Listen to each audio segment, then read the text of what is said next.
Sir काय सांगाल, आज आपण इथं मुक्ताईनगरचे डॉक्टर जगदीश पाटील यांना भेटायला आले, त्यांचं काय कारण?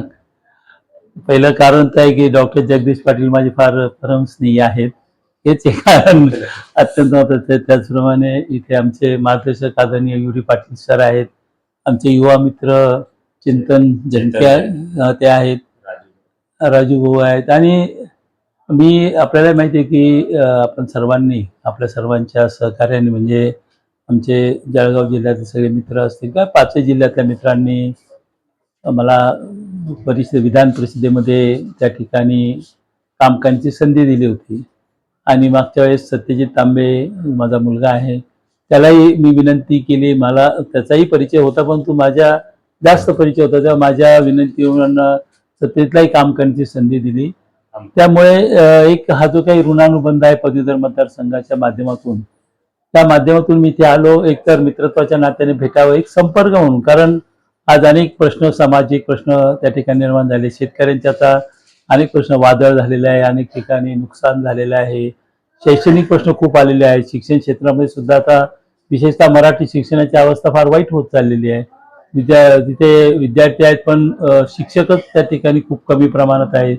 शिक्षकांची भरती वेळेवर होत नाहीये, शिक्षकेतर कर्मचारी मिळत नाही, अशा अनेक समस्या, प्रश्न आहेत. तेव्हा मी एक सामाजिक कार्यकर्ता म्हणून, जरी मी आता माजी आमदार म्हणून असलो तर एक सामाजिक कार्यकर्ता म्हणून सामाजिक त्याचप्रमाणे राजकीय या सर्व गोष्टींची चर्चा करावी.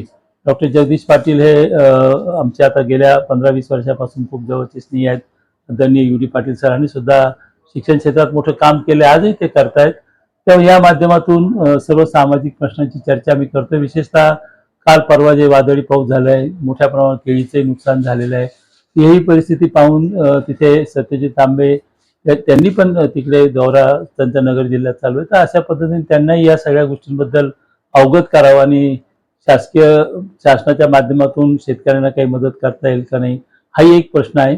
तर ही सदिच्छा भेट पण आहे आणि एक सामाजिक या नात्याने चर्चा होत असतात, राजकीय चर्चा होत असतात. त्या झाल्यानंतर अनेक प्रश्न समजतात, विषय समजतात, त्याची देखील आम्ही चर्चा केली आहे. आमचे मित्र चेतन जनके हे आता काँग्रेस पक्षामध्ये त्यांना चांगली जबाबदारी इथे मिळालेली आहे, तेव्हा त्यांचे मी या निमित्ताने अभिनंदन केलं आहे.